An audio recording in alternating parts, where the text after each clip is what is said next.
नमस्कार दोस्तों, स्वागत है एक बार फिर से आपका हमारे इस YouTube channel talk to cricket में। और दोस्तों, जैसा कि आपको पता होगा कि IPL 2024 का सबसे बड़ा महा मुकाबला जो कि आज शाम को हमें चेन्नई सुपर किंग्स और रॉयल चैलेंजर बेंगलुरु के बीच होते हुए दिखाई देने वाला है।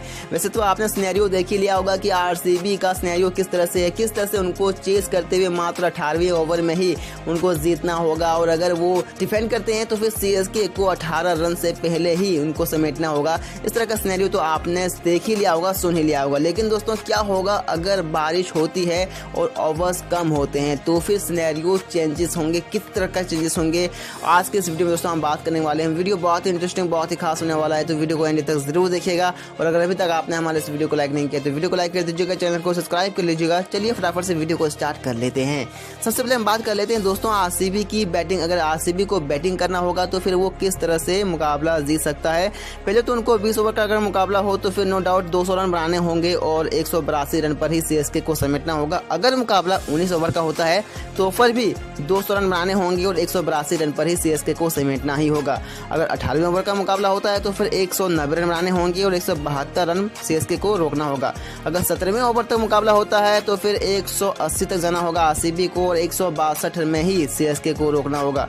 अगर 16वें ओवर का मुकाबला होता है या फिर 15वें ओवर का मुकाबला होता है तो फिर 170 तक जाना होगा RCB को और 152 रनों पर ही CSK को समेटना ही होगा। अगर 14वां ओवर का मुकाबला होता है या फिर 13वां ओवर का मुकाबला होता है तो फिर RCB को 160 तक जाना होगा और 142 के स्कोर पर ही CSK को रोकना ही होगा। उसके बाद अगर मुकाबला 12वें ओवर का होता है तो फिर 150 तक जाना होगा RCB को, 132 के स्कोर पर ही CSK को रोकना होगा।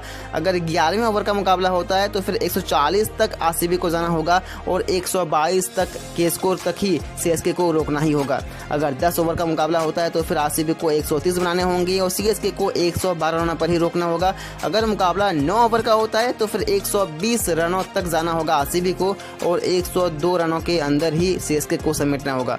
अगर 8 ओवर का मुकाबला होता है तो फिर 110 तक जाना होगा RCB को और 92 रनों पर ही CSK को रोकना होगा। अगर 7 ओवर का मुकाबला होता है तो फिर 100 रन तक जाना होगा RCB को और 82 रन पर ही CSK को रोकना होगा। अगर 6 ओवर का मुकाबला होता है तो फिर RCB को 90 बनाने होंगे और 72 पर ही CSK को रोकना होगा। अगर 5 ओवर का मुकाबला होता है तो फिर RCB को बनाने होंगे 80 रन और CSK को मात्र 62 पर ही रोकना होगा। तो ये बहुत टफ है RCB के लिए, डेफिनेटली RCB के लिए बहुत टफ है। और अब बात आती है कि अगर RCB सेकंड बैटिंग करती है, यानी कि वो चेस करती है, तो फिर किस तरह के सिनेरियो बैठते हैं। अगर 20 ओवर का मुकाबला होता है और RCB को टारगेट मिलते हैं 201 रनों का, तो फिर इनको चेस करना होगा 19वें ओवर के पहले ही गेंद पर। अगर 19 ओवर का मुकाबला होता है और 201 रन का टारगेट मिलता है तो फिर इनको मात्र 18वें ओवर के पहले गेंद पर ही इनको जीतना होगा। अगर 18वें ओवर का मुकाबला होता है तो फिर 191 का अगर मिलता है टारगेट तो फिर उनको 17वें ओवर के पहले ही गेंद पर इनको जीतना होगा। अगर 17 ओवर का मैच होता है और 181 का टारगेट मिलता है RCB को तो फिर इनको 16वें ओवर के पहले ही गेंद पर जीतना होगा। अगर 16 ओवर का मुकाबला होता है तो और अगर 171 का टारगेट मिलता है RCB को तो फिर 15वें ओवर के पहले ही गेंद पर इनको जीतना होगा। अगर 15 ओवर का मुकाबला होता है और 171 का टारगेट मिलता है तो फिर 14वें ओवर के पहले बॉल पर ही इनको जीतना ही होगा। अगर 14 ओवर का मुकाबला होता है तो अगर RCB को 168 चेस करने हैं तो फिर 12.1 यानी कि 13वें ओवर के पहले ही गेंद पर इनको चेस डाउन करना ही होगा।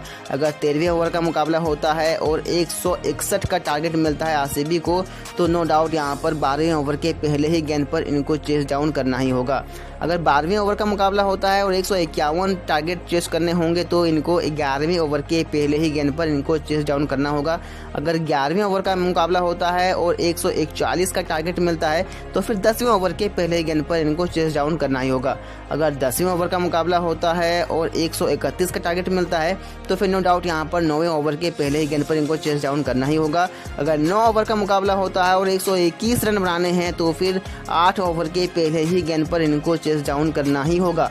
अगर 8 ओवर का मुकाबला होता है और 111 रनों का टारगेट मिलता है तो नो डाउट यहाँ पर 7वें ओवर के पहले ही गेंद पर चेस डाउन करना होगा। अगर 7 ओवर का मुकाबला होता है और 101 रनों का टारगेट मिलता है तो फिर 6वें ओवर में ही यानी कि पावर प्ले में ही इनको जीतना होगा 6वें ओवर के पहले गेंद पर।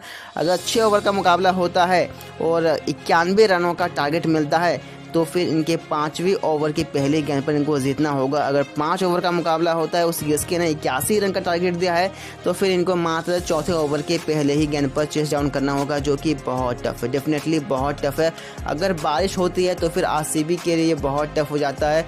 तो अगर आप आरसीबी के फ़ैन हो तो बस यही दुआ कीजिए कि बारिश ना हो। अगर बारिश होती भी है तो फिर सीएसके उस तरह से ना खेले जिस तरह से वो खेलती है, क्योंकि जब जब आरसीबी हो सीएसके आपस में टकराती है, सीएसके हमेशा डोमिनेट करती हुई दिखाई दी है। तो नो डाउट दोस्तों यहाँ पर भी चैलेंज होने वाला है आरसीबी के लिए। लेकिन जिस तरह से आरसीबी का लय बना हुआ है, लगातार 5 मुकाबले जीत के आ रही हैं और ग्लेन मैक्सवेल भी इस बार टीम से जुड़े हैं। हालांकि विल जैक नहीं होने के कारण थोड़ा डिफ्रेश है, लेकिन हाँ ग्लेन मैक्सवेल आ चुके हैं। अगर उनका बल्ला चलता है तो नो डाउट यहाँ पर मुकाबला आरसीबी आसानी से जीत सकती है। तो फिर बस दुआ कीजिएगा कि किसी तरह से आरसीबी जीत जाए। लेकिन अगर आप सीएसके के फैन हो तो फिर आपको दुआ करने की ज़रूरत नहीं है, बस आप चाहो कि किसी तरह से आरसीबी को वो टारगेट ना चेस करने दो जो उनको दिए जाएंगे। तो आज के लिए इस वीडियो में दोस्तों इतना ही। मिलते हैं दोस्तों अगले वीडियो में नए टॉपिक के साथ। वीडियो को एंड तक देखने के लिए थैंक यू सो मच। जय हिंद, जय भारत।